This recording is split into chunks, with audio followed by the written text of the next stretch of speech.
Hi and welcome to the best thing you watched this week with Chris from Movies and Munchies and myself, Ruben from the Ruby Tuesday. I am just moving my chair because I'm trying to find a comfortable position and be near the mic at the same time. I need a giraffe neck. Ooh, that would be fun.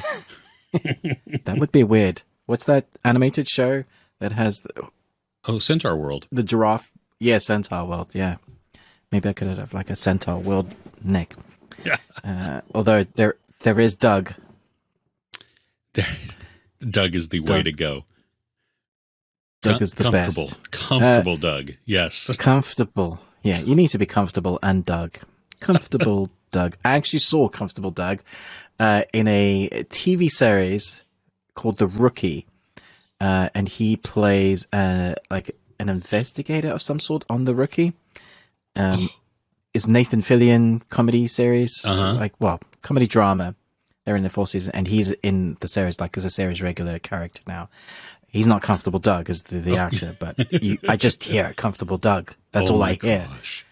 Yeah, it's brilliant. I love the actor. I love his voice. I am very much digressing. Welcome to the best thing you watched this week.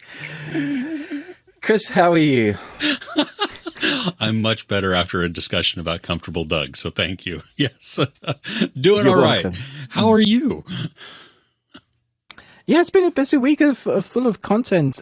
Happily, it's one of my better weeks of content, so I don't feel as burnt out as I sometimes do when I've watched so much stuff. I think I'm getting better at starting to watch stuff and go, I don't want to watch this, and just say no, even for like, this might get a lot of views, but it's not going to bring my soul joy, so I'm not going to do it.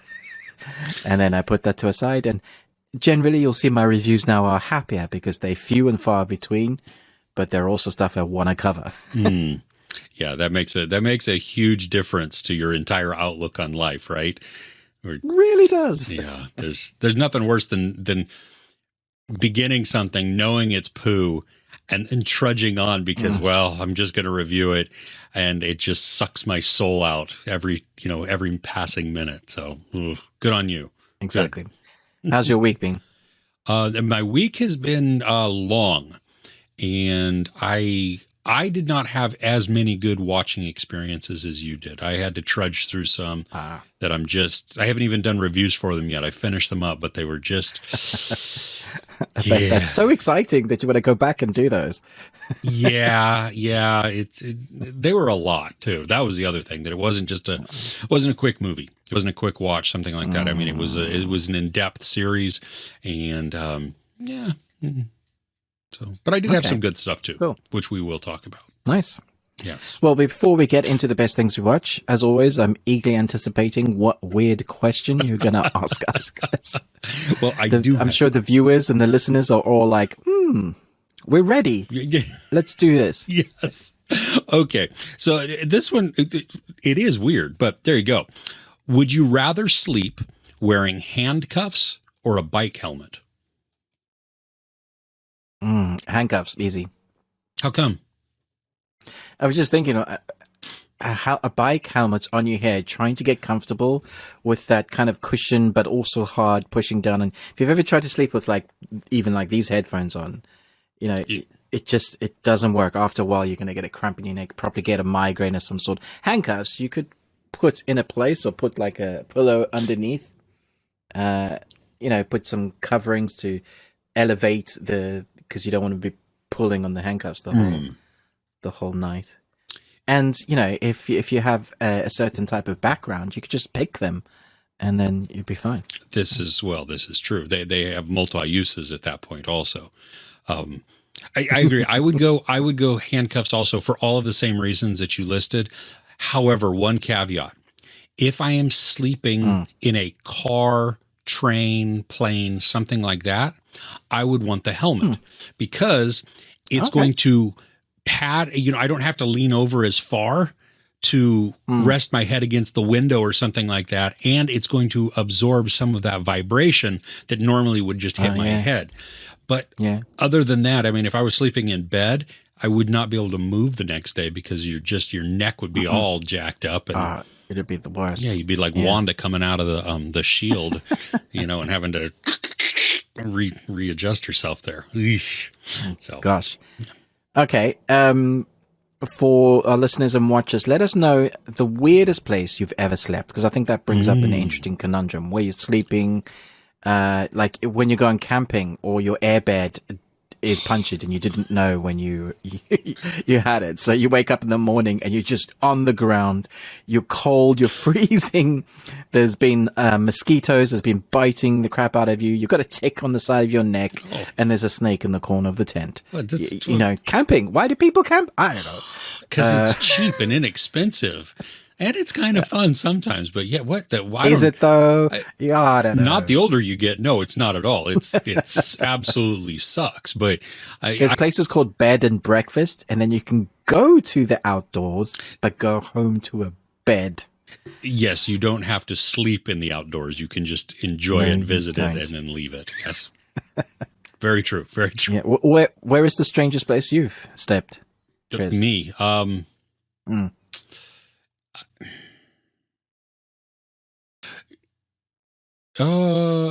don't know. I don't think I've slept any place weird.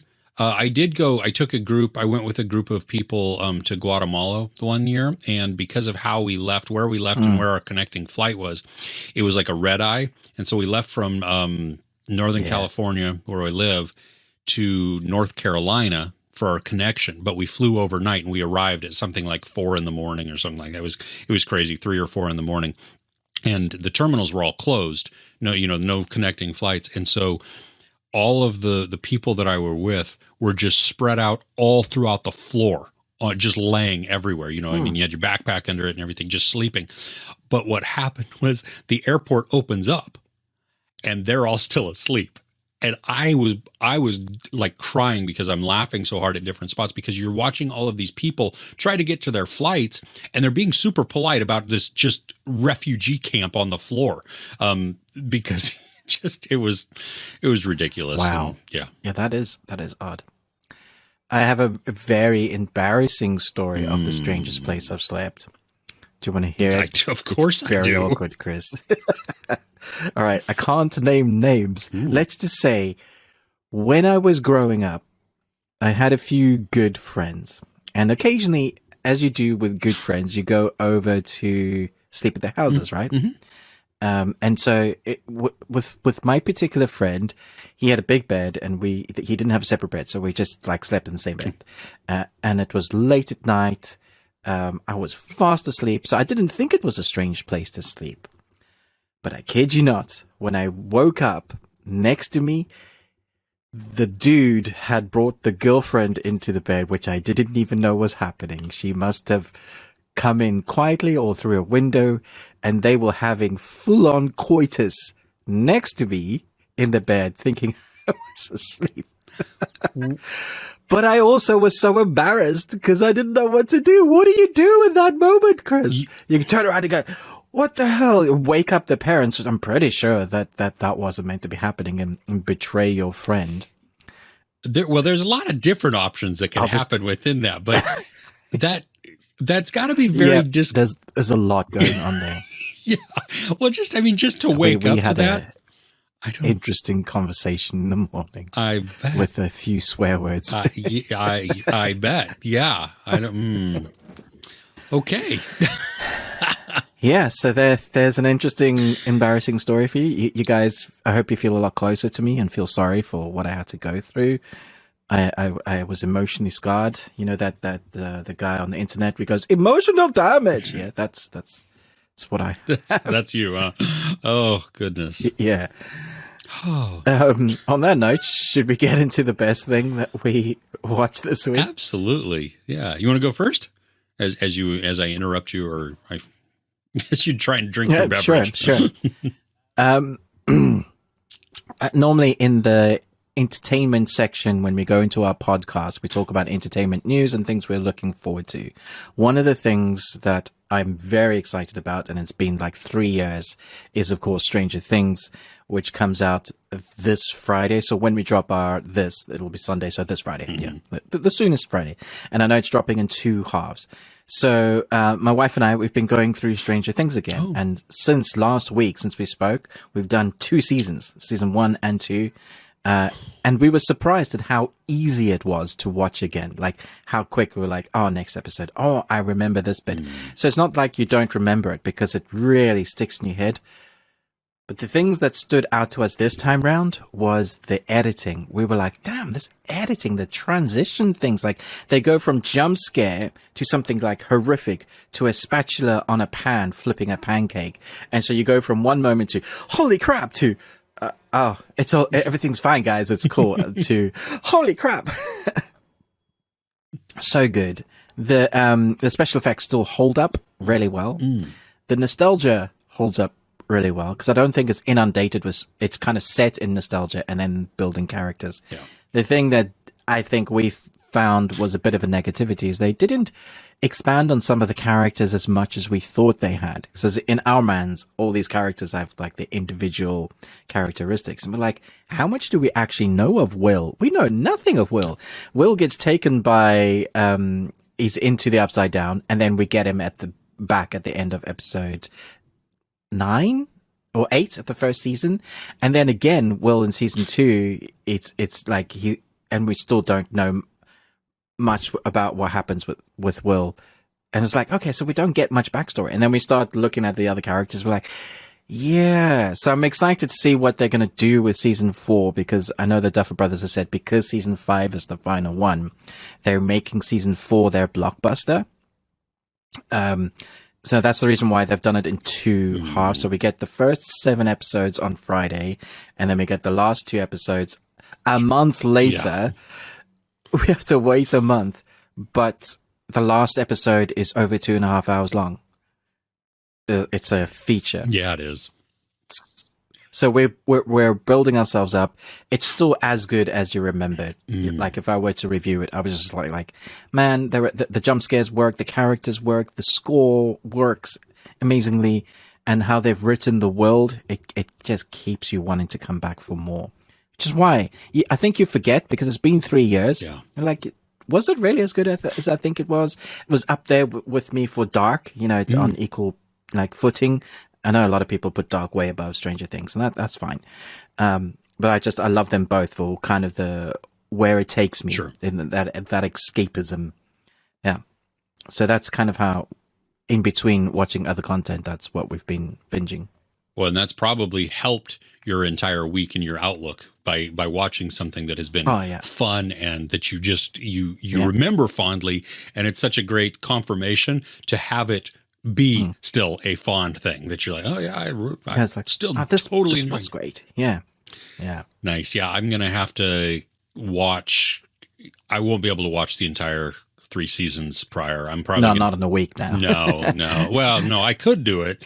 I've done things like that before. If you had nothing else to watch. Yeah, exactly. I'm not going to do that to myself. So I'll probably watch, bits and pieces, within maybe season 2 and season 3, and then watch the season finale or something like that of season 3, just to kind of catch myself up with what was going on and how it wraps up. I think that's probably the bigger thing, is how does this one end, so that I'm ready to go for episode or season 4, volume 4, whatever you want to call it. Yeah, I agree. Nice. So I guess that was a kind of honorable mention. I have so much to talk about this week, but what's on your what's the best thing you watched? Well, it's going to be polarizing. It already is polarizing, and I wasn't sure going into it, but it is Men by Alex Garland. I was very interested to hear what your thoughts on this one. Okay, so no joke. Where to go? No spoilers. I did a spoiler review, but it has just come out, so I'm not going to talk any spoilers. Yeah, it's not even coming out here until June sometime. Oh, that's miserable. So okay, I don't want to spoil it for you or anybody outside of the U.S. who hasn't had access to it. Ooh, talking hard. So I didn't really know what to expect in this. And basically, I mean, the premise is we have Jessie Buckley playing this young woman who has experienced a loss. And she goes to basically kind of a remote countryside village. I mean, it's just out in the middle of nowhere, as kind of a retreat, just to get away, to restart, refresh. And she then encounters different men in that village. And the story is, it slowly builds. Now, it's creepy the entire way through, but the way that it builds upon itself to just add discomfort and then anxiety to all out horror. I mean, you're like, what in the, I mean, literally, jaw dropping, kind of laughing uncomfortably. The score and the sound design within this movie are phenomenal. The score is used sparingly, but then in the right spots, and it really enhances what's going on. Once the final scene ends and we go to the credits, there is no score. There's nothing. It's silence. You're just, that's airy. You're just sitting there, and we're like, and it does like a whole title treatment before it actually goes to the scrolling credits, like most movies do. And halfway through the scrolling credits, you slowly hear this musical score start to ramp up, and then it plays, throughout the rest of the credits there. This is going to be triggering for a lot of people for a whole bunch of different reasons. You're going to have some people who absolutely hate this because it confronts something that is probably a very large avenue or area within their life that they don't want to admit, or that they're proud of that they have and really shouldn't be proud of that they have. From other audience side, it's going to be very relatable. I think that's probably the good word to it. Is that what you mean by triggering? People will be able to relate stuff that's happened in their lives. There will be some of that. Yeah. I think a large portion of it is relatable, but then it's also going to be triggering because of the confrontation. That's the word. Yeah. The confrontation that another section of the audience receives, and right. You have a choice when you watch this and how you perceive it and how you internalize it. And you can either go, wow, okay, so that was a good message and it invites me to examine something, or screw you, don't tell me what to do, don't tell me what to think, you stupid woke film, goodbye. And and I use the term woke as just loosely because I don't think it's a woke film. Anything like that. It's just, those are some of the arguments that I've already seen. Even mean? It's such a term that people like that have brought up to, just put that face on it. I feel uncomfortable. This doesn't agree with me, and I think it should be this way. Let's stick to our stuck ways, and therefore add this word to it, which now covers. No. Yes. If you use, I'm sure I'm triggering some right now. Well, of course. Well, if you use woke as an insult, I already know where you stand. Then I'm whatever. Exactly. Okay. So but I mean, in terms of a creator, Alex Garland is genius. I mean, not just a director but writer. He wrote the screenplay for Annihilation, and he wrote Ex Machina. He also wrote a bunch of Devil May Cry from the game. He did Devil May Cry, Bloody Palace Mode, Virgil's Downfall, which is very interesting because it's an interesting story. It's quite dark. He wrote 28 Days Later. He did the novel of the beach, the Tesseract novel. He wrote Sunshine. That's just his writing. Whoa. Okay. And then I believe he directed Ex Machina and Annihilation, which are both fantastic. Yeah, and also are builders. So I guess you kind of know what you're in for when you go and see Men. Yeah. And it is, I loved the building intensity that it has, because it starts out at kind of a high point, but you don't totally understand everything that's going on within the context. And it piles on, and his use of discomforting imagery, it is visceral towards the end when there's no, it is like, and it was so funny because like the people, you can hear them obviously because they were not quiet about their feelings on the film as they got up after it ended.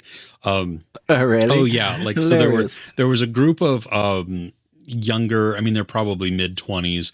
They got up and they're like, "What the crap was that?" And then like some older guys got up and left and they're like, well, that was an effing waste of time. And it's just, and we're sitting there because I saw it with my wife and my oldest son.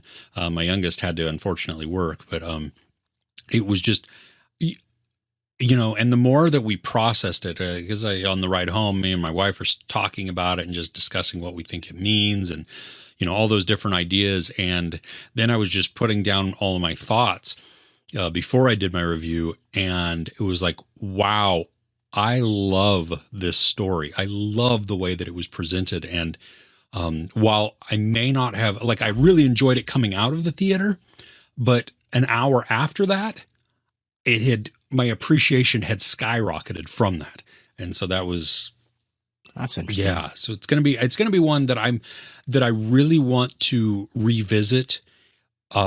But I also am horrified to revisit because of what it shows. But yeah, it's I think if you have an open mind, if you're able to go in or you enjoy going into films that can make you think and cause a discussion, then this is the one to do it. And I was talking with somebody online where they were, if you can appreciate the discussion and the conversation that it creates, it doesn't matter if you like the movie or not. You know what I mean? You may still consider the movie to not be a great movie, or you may go, you know what? I understand it fully. I am enjoying the conversation and the discussion that it brought up. I still don't like the film. Hey, that's great. There's nothing wrong with that. And I think that's actually a more valid point. If you have a full understanding of what it is and you've discussed it, you've dissected it, and at the end of that, you have come to be like, no, I just didn't enjoy that. Awesome. Now you have a valid argument for why. So, nice. Yeah. Well, I may watch it. I'm not so sure. I've seen the trailer and just the guy's smile alone freaked me out. So it's just like, whoa. I think from a horror standpoint, you may not enjoy all of it. From a story standpoint, though, and from your background and just who you are as a person, I think the message of it, I think you will appreciate. So that doesn't really help anything, okay. But intriguing. Yeah. Okay, so talking about audiences' reactions, I had the opportunity to go to London this week to watch the FDA press screening for Top Gun Maverick, and I thought, yeah, gotta talk about this. It was interesting. It was an IMAX screen. It's the one in London. IMAX I think it's the biggest IMAX they have there in London. Huge screen, huge audience. I think it's like a couple of thousand or something. Whoa. Going in was interesting. There were two lines, all press people. 3/4 were press for people like Empire Magazine, Total Film, BBC One Radio. I was with a friend of mine who does like the composer series, so he was interviewing the composers, the 3 composers that made the score for it. So I was like, yeah, cool. I'm in this line. But it's interesting how they made those guys wait, and the quarter that was left were content creators and like TikTokers that had been invited just separately, and they all got to go in straight away. And at the end of the film, as soon as the credits started rolling, they didn't even wait to watch the images that were playing with the credits. You could totally see who those were, like the demographic, and they got up and left. And which I thought was rude in itself. And then there was like a couple of, like a young, I won't say young, he's like in his 20s guy next to my friend who was grumbling the whole way through the film. Every time there was like an emotional mention or nod towards the previous film, he would go, "Oh, why did they have to do that? Oh." And I was like, why are you here? Like, you got to know that the type of film that you're in for. Because thankfully, on the other side was me, so John wasn't put off because I was on the ride. The thing is, I was surprised at how good it was. And I'm of the opinion that I think it's better than the original, but only because the original exists. So it's in a weird universe where it's so good because they've taken the bits that really worked, and they haven't brought the cheese that didn't quite work or the sexism that is obvious still in that first film. They've taken those bits, like an emotional baggage that worked really well, taken those characters that work really well, and then actually given it a story that works really well, and put these characters through their paces, I guess. And I was just like, wow, this is far better. Like, my expectations were this is going to be good. And then I was like, this has actually got a good story. I wasn't quite expecting that. Of course, there are emotional bits for our characters that we see that I was just gobsmacked by. I was just like, yeah, there's a lump in my throat. I wasn't expecting that. Since talking to my friend John, who does the Composer series, because he's had some insight, like sort of behind the scenes and the sound and effects and the cameras. I knew they put cameras in the cockpits, but I didn't know they were using IMAX cameras in the cockpits. Oh, wow. So like, whatever compact versions they had 2 or 3 around because those variances of shots that you see probably 2% is what's on the film because of the 800 hours of what they've actually shown. So they worked and worked and worked at this. The actors had to go through 3 stages of different airplanes to get up to the parts where they actually can stomach. Because, I mean, the speeds that we're pulling, I presume that's realistic to what you can do nowadays, or the G's. I imagine so. Like, we must have gotten up there without going into spoilers. It's just like, I wonder how much of this is true, because I know we pull so much when we're going in a rocket, and some of the airplanes now that we have are basically, all the jets we have are basically rockets in comparison. So I thought it was interesting mixing it's new with the old in every way. So we have old Tom Cruise character trying to mix in with the new. We have old planes trying to compete with the new. It was this nice juxtaposition of fish is out of water but out of time. And do you still belong here? It was that question that was, just over everything. The one thing I do have to question, it was the relationship, the Jennifer Connelly relationship, that I almost thought we didn't need in the film. I know, because she's not the same character. She's a new person that's just kind of, and I felt like, oh, we needed a pretty lady, but I thought almost it detracted from what was going on. We didn't need every time they cut back to, I think there was enough emotional baggage going on with, like the Goose's son, that the way their relationship builds throughout the film, I think it was beautiful and done really well.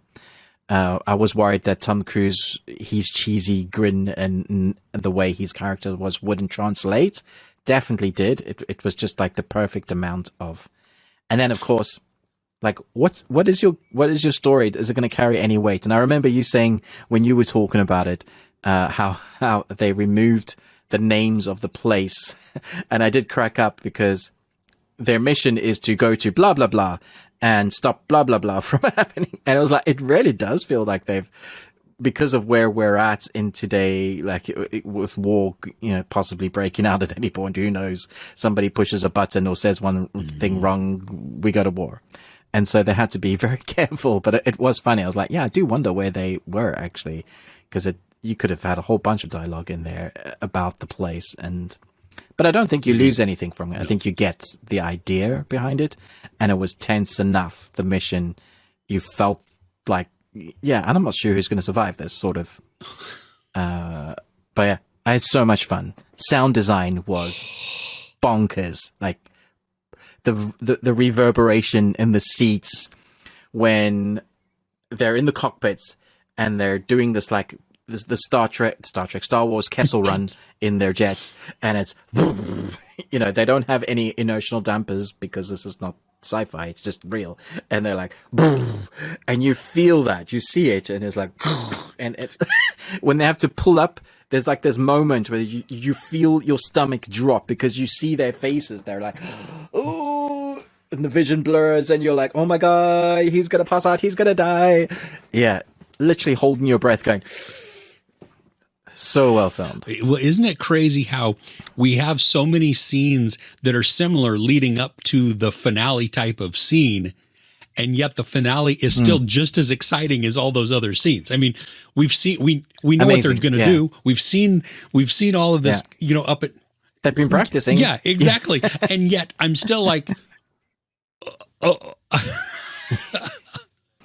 very, very well done. And I agree. The Jennifer Connelly parts were the one that I was like, I'm not sure it's absolutely necessary. I mean, there are portions of it where I think it provides the impetus for Maverick to then have other interactions with other people, or it provides this little bit of like it's let us into his head almost, like there's some growth for his character with her. Yeah. Well, and also she becomes like, she is voicing like his own internal conversation, maybe, where it's like, well, these are your pilots, and so instead of him having the thought of that, he's having a dialogue with somebody.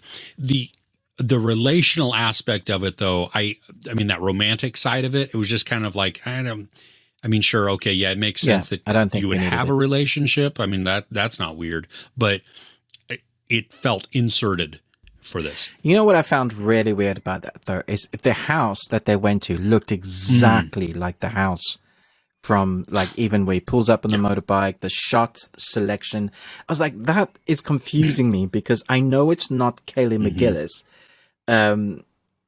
But you're trying to force me to think that it's her, or you're just trying to get my brain cells to override that. It's fine that there was always this pretty lady that he had, this relationship with. And I was like, that doesn't work. I still have my cognitive functions. Well, and like, I agree, because there was one point where I'm like, are they trying to say that this is the Kelly McGillis character? But then they show her in a brief little flashback. You know what I mean? Like, and she's not the only character that you see just from the flashbacks. And so it's no, like, I was like, well, that's very confusing. Yeah, you're right. So it's weird. But aside from that, I thought it was all very, very well handled. That's how you do a sequel reboot. It's very clever. You're bringing new audience, new blood. You could potentially take those characters and go and do your own thing. Didn't even need to have young Tom Cruise. It's given it a new, like, if you had a good story, you could totally carry on, because what you can do with planes now, it's a very different world. You could continue having that human fight. Do we even need pilots anymore because we have drones? It's an interesting conundrum. With the story that I think is worth exploring if you have a good story. I was surprised at the amount of emotion shown by the press people. There was lots of clapping throughout the film, lots of laughing. Pretty sure I caught a few sniffles, and this is like English peeps, man. And we stiff upper lip and all that. But there was a moment where Tom Cruise drops down out of a window, and he's just visited someone, and he stares at like a young lady, and man, I don't think I've heard like an English press people laugh so hard in a long time. I think that's what it is. So, like, even the laughs, they land well. The timing for things is executed flawlessly. So you're going for this massive ride, great story, great adventure, but then it puts you in the emotion of human. There's a human element to it that really works. And I thought, man, I could walk into this tomorrow and watch it again. Like, sweat, no problem. I'll enjoy it as much as the first time. Totally. Like, I went to the theater twice this week, and I got a Top Gun trailer at the beginning of both of them, and one of them had an extended one, and I was like, dang it, next week needs to get here already, because I want to go see this again. Like, I am super excited to check this out, because there's not a lot of films that have me like several weeks after, where I'm like chomping at the bit to go to it. You know what I mean? Like you come out of a film and you're on that high and you're like, oh, I could totally go watch that again.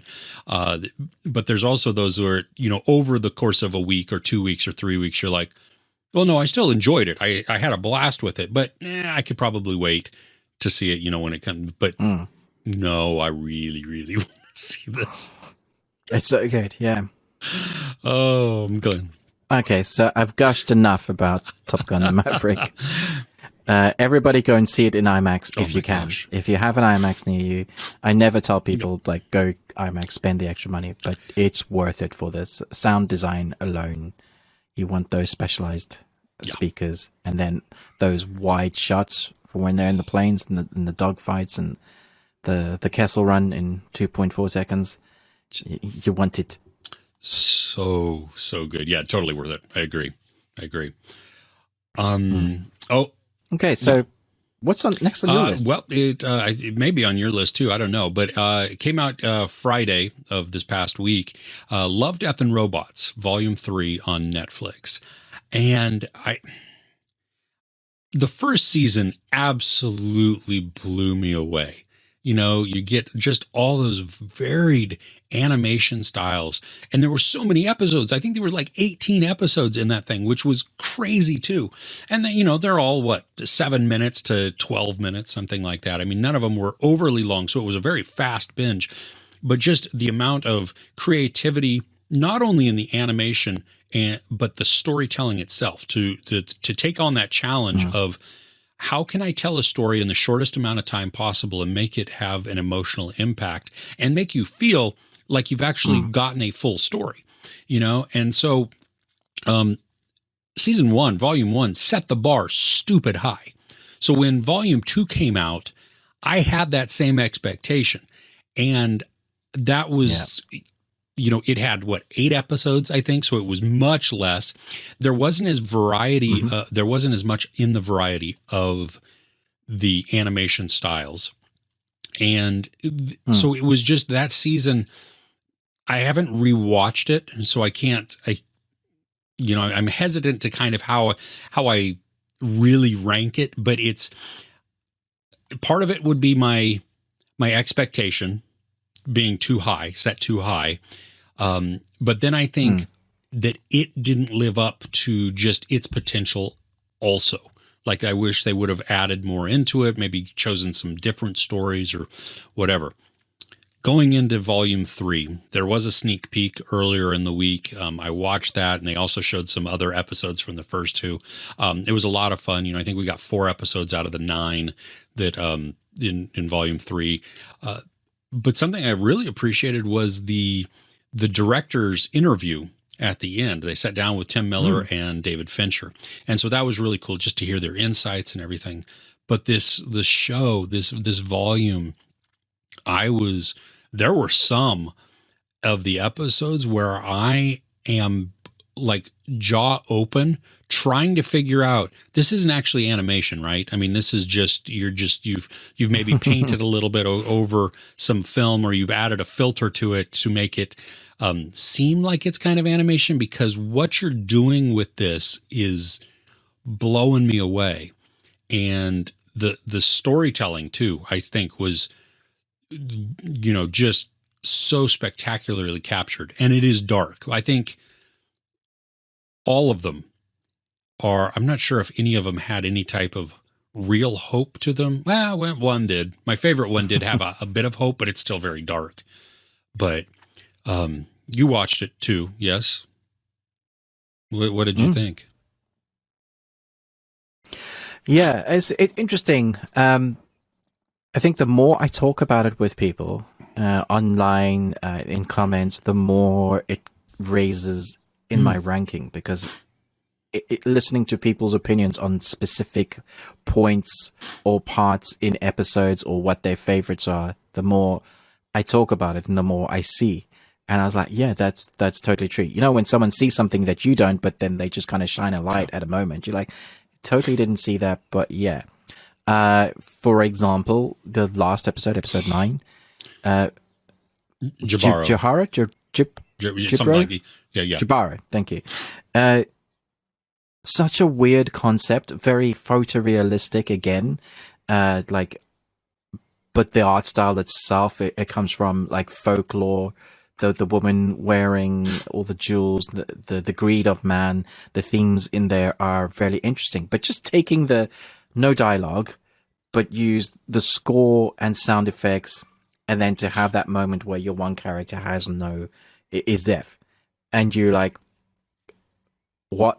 And the contradiction between that, and then you know that they motion captured professional dancers to do weird, contorted, beautiful dancing that was mesmerizing and horrifying at the same time. And that was the level of creativity that we got this season. Like every episode, you could talk about that. Like the moments that you're just kind of blown away. And also, somehow they managed to capture your emotion enough that you care about what happens to the characters within a few minutes, which is really difficult. Didn't do that for me on every episode, sure. But the one with the rats and the farmer, I was rooting for the rats, like seriously.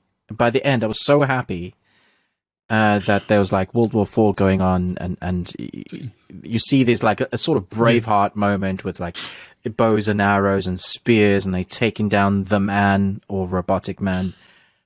That the thing I found the most difficult with this season, there was so many of the episodes that ended that felt like it was a beginning to a series or a movie. One particular one was the longest episode of the series. Again, looks so real. The space adventure with, I think it's called Swarm. It's about 21 minutes long. And literally, it ends where I felt like it was starting. Like and she's like, yeah, and we're going to go to blah, blah, blah, blah, blah, without doing spoilers. Amazing story, end. And I'm like, come on, you cannot leave it there. Like there? You leaving it there? Well, that was Tim Miller's episode. So that was the one he directed. Yeah, so of course it was. The reason I'm like, that frustrated me also, that episode, because of like, you can't do that. But it gave me hope because he directed it, that it would be like, well, maybe we're going to see more of this story play out in future volumes because it's maybe him and it's his, creation with David Fincher that, okay, that's, well, and even David Fincher's episode too was one of the longest ones. And it's, him with the, which one was David Fincher's? That was the pirate ship. Yes. Incredible again. Oh, and so dark. Yeah, terribly. And crazy how we, we pick up in the middle of the story, so we really get just the finale, the conclusion there, which it's kind of my favorite parts. I don't need origin all the time. Drop me into what's happening. I'll pick it up. Well, and when it's effective storytelling, you do pick it up. Like you get that context and it's like, oh, okay. So yeah. Very well done. My favorite episode was Kill Team Kill, because it was an 80s movie. It's an 80s action, dialogue heavy in just like 11, 12 minutes. I was like, man, I want a movie like this, but also genius. But then my favorite might have been the Mini Zombies one, which was all zombie movies in like 7 minutes. Like, how many zombie movies did you see in there? But it's so well done because of the different locations. I was cracking up. Oh, it was so good. Well, and because they do that technique where I played around with it when I used to be really into film editing, where you take a big wide shot from far away, and then you over sharpen it. You add layers of Gaussian blur to it, and you enhance certain colors and everything, and then they speed it up, and so it was great. Exactly, it starts off so bizarrely too, but yeah. For me, my favorite episode was the very Pulse of the Machine, the one that takes place on Io, that moon of Jupiter, and. Beautiful with the poetry. Yes, and that's why I loved it, because it was so different, that it which I don't know. I mean, I don't think whatever your favorite is. I mean, there's no wrong choice to that. You know what I mean? It spoke to you however. No, but I mean, just being able to talk about each episode and like, wait, was that my favorite?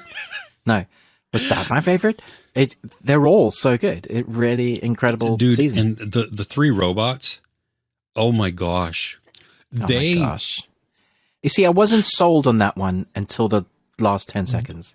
They are eviscerating of humankind. I mean, Humans. just the satire and the social commentary throughout that is just like I didn't know where it was going and I didn't know what it was doing necessarily, but as it Sorry, I got a no. wasp that I'm going to. He's pretty Ew. big. I'm gonna wait till That's not good. Oh, go ahead. Yeah. Okay. Give me a few Yes. seconds. Oh, good. Oh, he's outside. I'm gonna. Yeah, I'm gonna no go close the doubt. door. All right. Well, that's just absolutely freaky. I don't think there were any bug ones in there while Ruben takes care of a bug. And don't correct me if a wasp is not technically a bug, whatever. It's not a human and it's not a rock. So it's got to be an animal or a bug of some sort. So there you go. Sorry, I was like, that is a big boy. I don't I don't need that in my life today. No doubt. Yeah. What were you saying? I was entertaining myself. The impetus of I don't even know. I was entertaining myself once you got up. So there you go. But yeah. No. Yo, it was just three robots. Oh, that's what it was. That did I say robots? Did I just say robots? Ribbits? Three ribbits. The like it made me laugh throughout, but I laughed harder and harder as the minutes went on. And it's a fairly short episode too, but once we get to the end, it was like, oh wow, that was just so good, you know, and I had not remembered the first episode or the original episode of the three robots until the finale of this episode. You know what I mean? Like then it was like, oh, that's right. Yeah. Of course. Yes. Those things. Yes. Yeah. Yeah. Yeah. That I did laugh for quite a while. I was like, man, how did I not see that coming? Of course. Why would there be any hope? They've been destroying us the whole episode. Exactly. Yeah. We suck. I get it. Oh goodness. So yeah. You know what? Let us know in the comments. Did you watch Love, Death, and Robots? What's your favorite episode from Volume 3? Maybe what's your favorite season, or what's your favorite all-time episode? That would be hard for me. I'm not even sure which one that would be. Yeah, but yeah, that was. So it was a good. I mean, I was anticipating it. I figured it. I was hoping that it would be great, and so I'm glad that it really really delivered with a great variety and some crazy storytelling. Yeah. Nice. So if you can believe it or not, Top Gun Maverick isn't even the best thing I watched this week. Really. But I wanted to mention a couple of others, like quickly, just to put on people's flags as I guess, honorable mentions, because there's been some like mixed reactions to these. They dropped both yesterday, Friday. They dropped on Friday, so if you're probably watching this on Sunday or earliest Sunday. So one is the new Hulu Disney movie, The Valet, with Samara Weaving and Eugenio Derbez. Samara Weaving and Eugenio Derbez. A movie star in a parking valet at a Beverly Hills restaurant to pose as her lover to cover for her relationship with a married man. Now, this was much better than I was expecting it to be. It had me laughing. It had me going, wow, this has an emotional heartbeat to it. I didn't love Samara Weaving. I thought she was fine as that character that she was playing, but I thought Eugene was fantastic, and his family is amazing. There's this really nice Spanish influence, like with subtitles that you kind of have to read for a lot of the film. So it has a nice cultural, I was going to say, not a cultural relevance, but a cultural, authentic culturalness to it, rather than it's just been put in there for the reason of it. It's a part of the movie. There's a big part of the characters. Most of the characters that are the protagonists, other than Samara Weaving, are also Spanish, I think. So I thought that was really good. It made me laugh and had an ending that wasn't your typical Hollywood ending, but you can also see it coming. So I think that's much better than people. Maybe you're like, do I need a rom-com? This is actually pretty good. Nice. Put on your list. And then the other one, Chippendale Rescue Rangers. I went into this film with big grumpy pants on. I was like, I love my Chippendale, and I didn't like the look of the trailer. I thought, no. I tell you what, it's funny. It's actually funny. Like, there are jokes that just land well. There are moments of things going on in the background that you're just like, what on earth? I would love to know how they got the licensing for everything in this movie. Like, it's cross genres or cross platforms, I guess. It's because there's this mix of Toon World, like Who Framed Roger Rabbit, who's in this, by the way, with like Garfield. You know, it's like live action, but the story is set in the world where toons have always lived with humans. So it's a fully realized world where that is just the norm. The toons are around, they go to schools and restaurants, and the same with us, and they interact with each other. And the cartoon series that they're like the toons themselves are just actors that acted in those series that we watch, like Chip and Dale Rescue Rangers. That's the idea around it. And it really works. There are moments that they just make fun out of everything. One of the best things is that they're not afraid to make fun of their own brands or other brands. When Sonic originally came out, the trailer for the first film, remember how bad Sonic was? That bad Sonic is in this movie.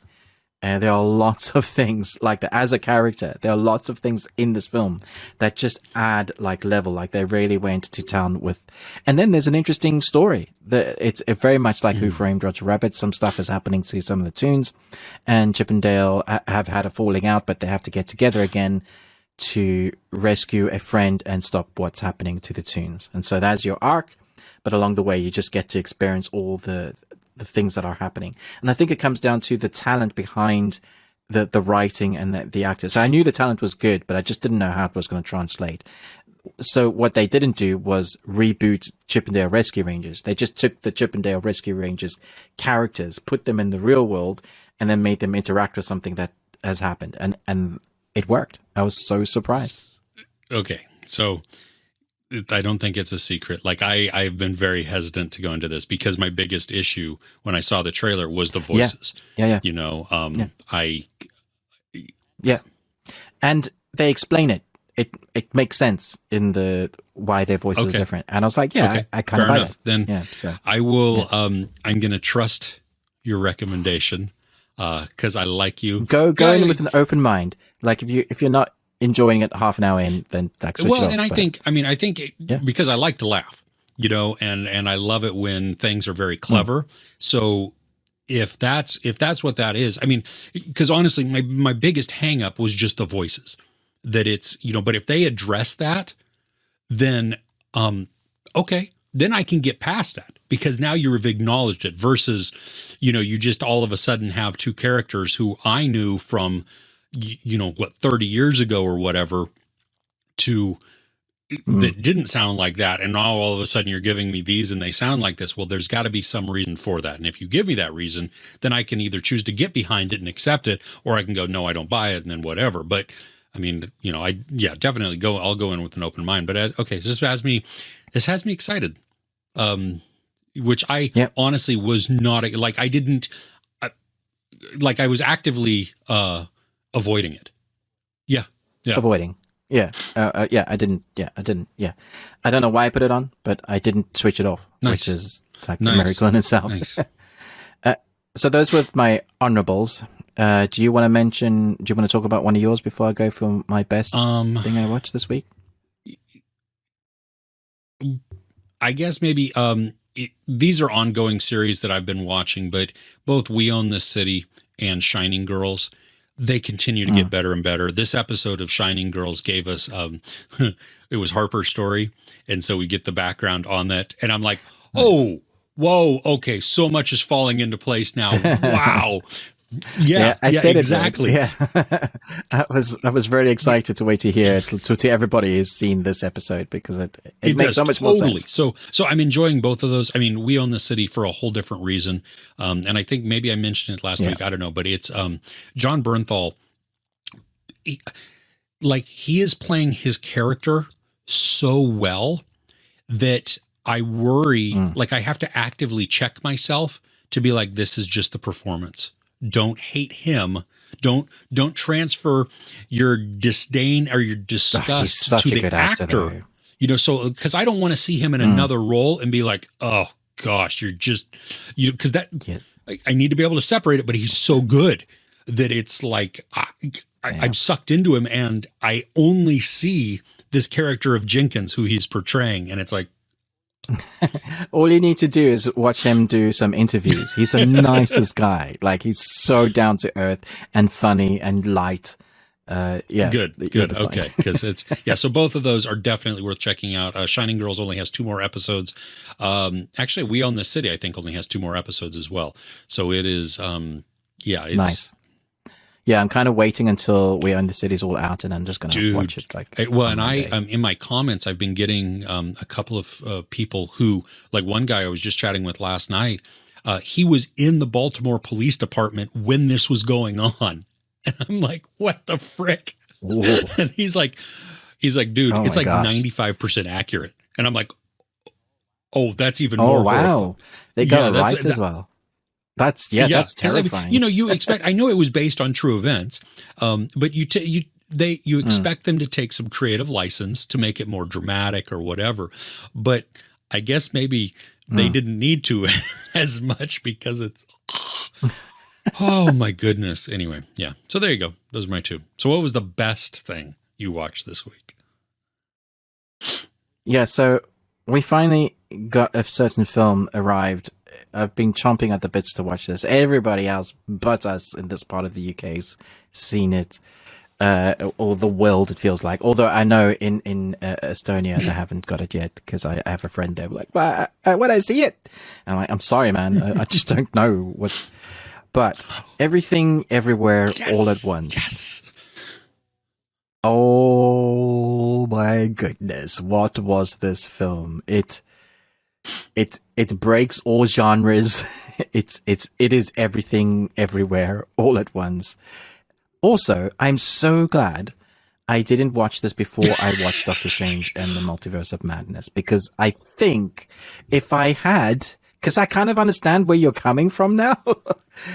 I think if I had, I'd be pissed off with Doctor Strange, and because this is a much better multiverse movie. This is the Doctor Strange multiverse movie we should have had. Like, the characters should have spent this amount of time in the bonkers universes that they experience and embraced the weird the way this film does. I mean, I was physically going, oh, no, don't do that, don't do that, don't do that. And then I was, holy crap, I didn't even think about that. That makes so much sense. Like, you could totally do that. It had me the feelings of the first time I watched The Matrix to the creativity of Avatar. Like, I'm just thinking of moments where I was like so enthralled with a film, probably like Lord of the Rings. That feeling when you come out going, I just watched something really good. And it's 2022. They did something fresh with the genre of sci-fi multiverse, because we've had so much of that recently. And they made it a human story that you really cared about what was going on.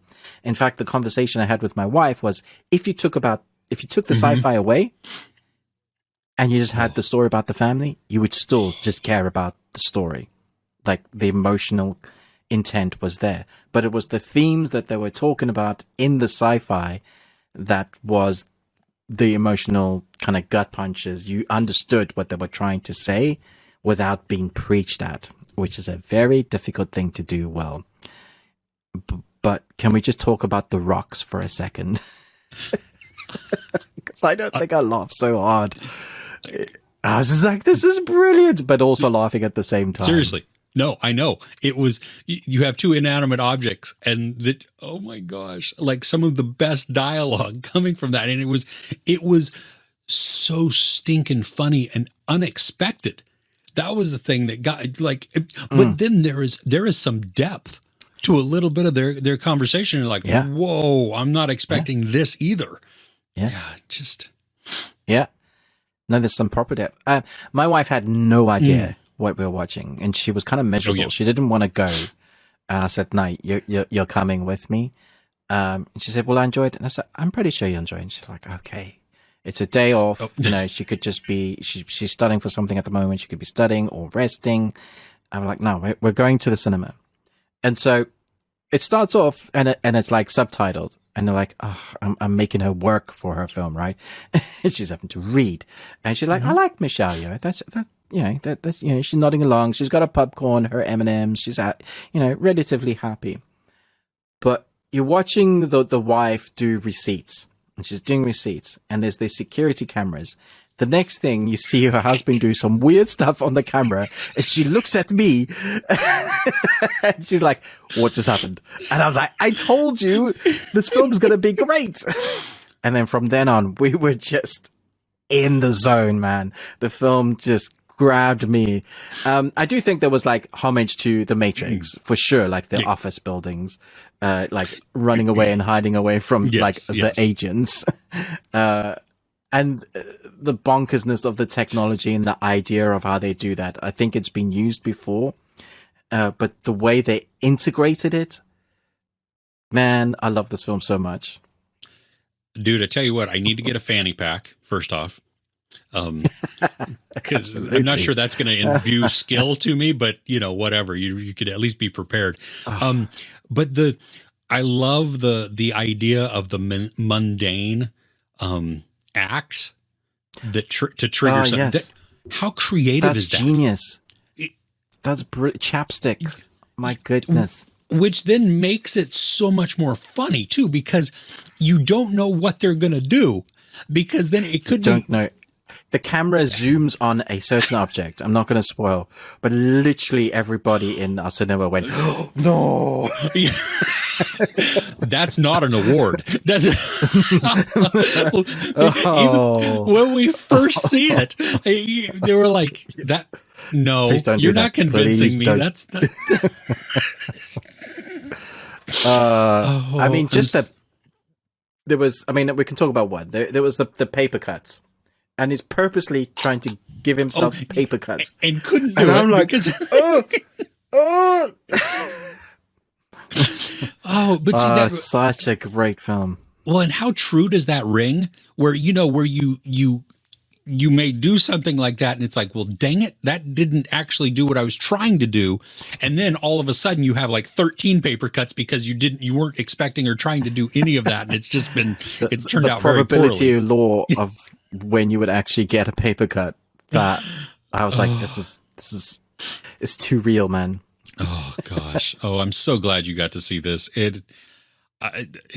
Truly one of my best films of the year. I don't foresee it being knocked out at all. I can't. From the top. I can't see what else would. They're so creative. The fight sequences alone were incredible. Michelle Yeoh obviously has still got it, but her acting performance as well.